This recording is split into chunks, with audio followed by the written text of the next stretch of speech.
মানুষ কতটা বিচিত্র হতে পারে। সব সময় স্বপ্ন দেখতে থাকে যে কাল আমি এটা করব, কাল আমি ওটা শুরু করব, কাল আমি ওটা সম্পন্ন করব। এই যে কাল শব্দটা, এই কাল অত্যন্ত বিচিত্র এক শব্দ। আমরা সবসময় এটাকে আসতে দেখতে পাই, কিন্তু এটা আসাতে বর্তমানে পরিণত হয়। আবার আজ নতুন কাল দেখতে পাই, তার জন্য অপেক্ষা করি যখন সেটা সামনে আসে, বর্তমানে পরিণত হয়। এই কাল সবসময় একটা মিথ্যে সান্ত্বনা দেয় যে সে আসছে, কিন্তু সে কখনোই আসে না। যেটা আপনার হাতে রয়েছে তা হলো আজ, বর্তমান। তাই যা করার আছে, যা সম্পন্ন করতে চান, যা শুরু করতে চান, আজ করুন, বর্তমানে করুন। কারণ আজ আপনি যা করবেন সেটাই আপনার ভবিষ্যৎ নির্ধারিত করবে। ভবিষ্যতের বিষয় ভাবতে থাকলে ভবিষ্যৎ সুন্দর হবে না। আজ কর্ম করতে হবে। তাই আজ বর্তমানে জীবনযাপন করুন, কর্ম করুন, আর আমার সাথে ভালোবেসে বলুন, রাধা রাধা। পঞ্চম তত্ত্ব, আকাশ, নব, ব্যোম। আসলে কোনো ভ্রম নাকি সত্য? ভ্রম তো হতে পারে না, কারণ ভ্রমের মধ্যে কেউ বাঁচতেই পারে না। আর যদি সত্য হয় তাহলে এতটাই বিশাল যে আমাদের চোখের থেকে, আমাদের ইন্দ্রিয়ের থেকে, আমাদের মস্তিষ্কের থেকে, আমাদের চিন্তা ভাবনার থেকেও অনেক ঊর্ধ্বে, যাকে আমরা বুঝতেই পারি না। এটা যতটাই বিশাল আকার, ঠিক ততটাই সরল। এই আকাশ যতই অন্ধকারাচ্ছন্ন, ততটাই আলোর প্রকাশ প্রদান করে থাকে। দেখতে গেলে এ হলো জীবনের সঞ্চালক, কিন্তু যদি ক্রুদ্ধ হয়ে যায় তাহলে প্রাণ কেড়ে নিতেও দ্বিধাবোধ করে না। এই আকাশ শুধুমাত্র পৃথিবী লোক নয়, বরং এই সমগ্র ব্রহ্মাণ্ডকে, এই সমগ্র সৃষ্টিকে, এর প্রত্যেকটা তারাকে, প্রত্যেকটা গ্রহকে একটা বিশেষ স্থান প্রদান করে। এর নিজের কোনোই অস্তিত্ব নেই, কিন্তু সকলকে অস্তিত্ব প্রদান করে। এটাই হলো এই আকাশের মাহাত্ম্য। এই আকাশে হলো মাহাত্ম্যের প্রতিরূপ, যা আমাদের ভাবনা দ্বারা উৎপন্ন হয়। আপনিও আকাশের মতো এই বোধকে আপন করে নিন। আপনার জীবনও আকাশের মতন মহান এবং বিশাল হয়ে উঠবে। আর তখনই মন সুপ্রসন্ন হয়ে বলবে, রাধা রাধা। আপনার থেকে বড়, আপনার থেকে মহান হলেন সেই গুরু। এটা কি আবশ্যক যে সেই গুরু কোনো ব্যক্তিই হবেন? কখনোই নয়। গুরু হলেন একটা তত্ত্ব, গুরু হলেন একটা শক্তি। গুরু একজন ব্যক্তি হলে শুধুই একজনই হতেন, কিন্তু তা নয়। গুরু হলেন একটা অনুভূতি, গুরু হলেন শ্রদ্ধা। গুরু তিনি যিনি আপনার ব্যক্তিত্বের পরিচালক হন। গুরু তিনি যিনি আপনার ব্যক্তিত্বের নির্মাতা হন। আপনি কখন, কোথায়, কোন স্থানে, কি রূপে গুরু লাভ করবেন আর কি শিক্ষা লাভ করবেন তা নির্ভর করছে আপনার মানসিকতার উপর, যে আপনি সকলকে কিভাবে আপন করে নিতে পারেন।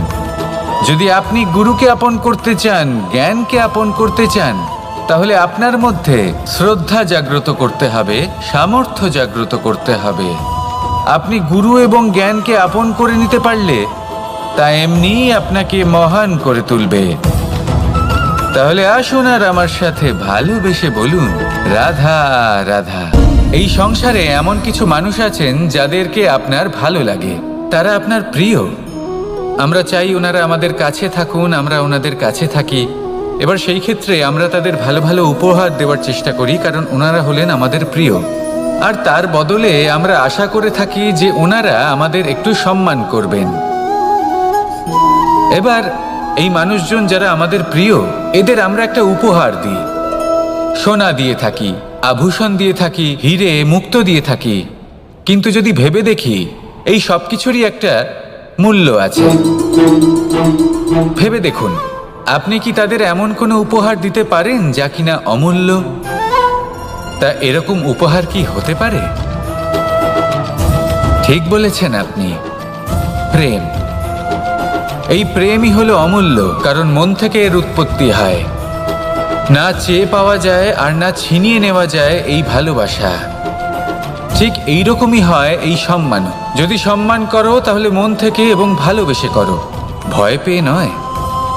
মনে রাখবেন, যে মাথা ভয়ের দ্বারা নত হয়, বিরোধিতাও প্রথমে সেই করে থাকে। যে মাথা ভালোবেসে নত হয় তা আপনার জন্য বলিদানও দিতে পারে। এই সংসারের সব থেকে বড় উপহার, সব থেকে বড় বরদান এই প্রেম এবং সম্মান। তাকে সম্মান করুন আর আমার সাথে ভালোবেসে বলুন, রাধা রাধা।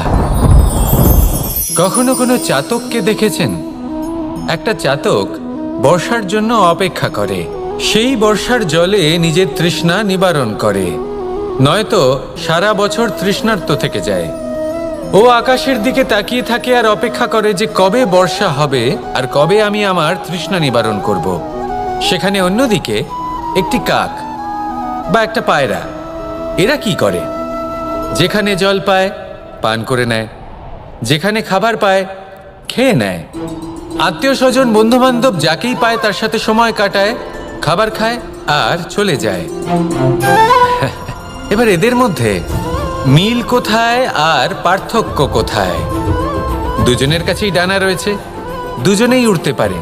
এই আকাশ হলো ওদের, খাবারের দানা ওদের। পার্থক্য হলো তাদের অভিলাষার, পার্থক্য হলো তাদের আকাঙ্ক্ষার, পার্থক্য জীবন যাপনের ধরনের। এবার যত বেশি আকাঙ্ক্ষা থাকবে, যত দামি জীবনযাপন করার ইচ্ছে থাকবে, তত বেশি কষ্ট আপনাকে সহ্য করতে হবে। আবার অন্যদিকে জীবন যত সরল হবে, জীবনযাপন যত সরল হবে, সমস্যা ততটাই কম হবে। তাই সবসময় চেষ্টা করবেন আপনার মানসিকতা এবং আপনার জীবন যেন সরল হয়। ভালোবাসতে থাকুন। যদি কেউ আপনাকে ভালোবাসে, তাকেও আপনি ভালোবাসা ফিরিয়ে দিন। তাদের সাথে কথা বলুন, কিছু তাদের কথা শুনুন, কিছু নিজের কথা বলুন। দেখবেন সকল তাপ উত্তাপ দূর হয়ে গেছে। এটাই তো হলো জীবনের সারমর্ম। তাই প্রেমে থাকুন, ভালোবাসুন, আর ভালোবেসে আমার সাথে বলুন, রাধা রাধা। ক্ষমা একটা অত্যন্ত সুন্দর শব্দ, আমার খুব প্রিয় শব্দ। কিন্তু এই ক্ষমা কখন আর কিভাবে প্রয়োগ করতে হবে সেটা বোঝা প্রয়োজনীয়। এক, যদি আপনি কোনো অন্যায় করেন আর ক্ষমা না চান, ক্ষমা প্রার্থনা না করেন, ক্ষমা চাওয়া থেকে এড়িয়ে যান, তাহলে তাতে আপনারই ক্ষতি হবে। কিভাবে? ক্ষমা না চাইলে মনের মধ্যে অহংকার জাগ্রত হয়, আর অহংকার তো প্রকৃত অর্থে আমাদের ক্ষতিই করে। দুই, কেউ যদি অপরাধ করেন, আপনার থেকে ক্ষমা না চান, তাহলে তাকে ক্ষমা করবেন না। ক্ষমা হলো অত্যন্ত অমূল্য, আর না চাইতেই কাউকে ক্ষমা দান করা এটা উচিত নয়। তিন, যদি কেউ আপনার সাথে অনুচিত কিছু করেন, অপরাধ করেন, আর আপনার থেকে ক্ষমা চান, তাহলে তাকে ক্ষমা করে দিন। তাতে আপনার অন্তরের করুণাবোধ জাগ্রত হবে, প্রেম জাগ্রত হবে, আর তা আপনার জন্য শুভ হবে। চার, যদি আপনি নিজে কোনো অপরাধ করেন, তাহলে অবশ্যই ক্ষমা চাইবেন। তাতে আপনারই লাভ হবে। কিভাবে? সামনের ব্যক্তি আপনাকে ক্ষমা করুক বা না করুক, আপনার অন্তরের অহংকার ক্ষীণ হবে, আর এই মন আরো নির্মল হয়ে উঠবে। এই ক্ষমা অত্যন্ত অমূল্য, ভেবেচিন্তে একে ব্যবহার করুন আর আমার সাথে ভালোবেসে বলুন, রাধা রাধা।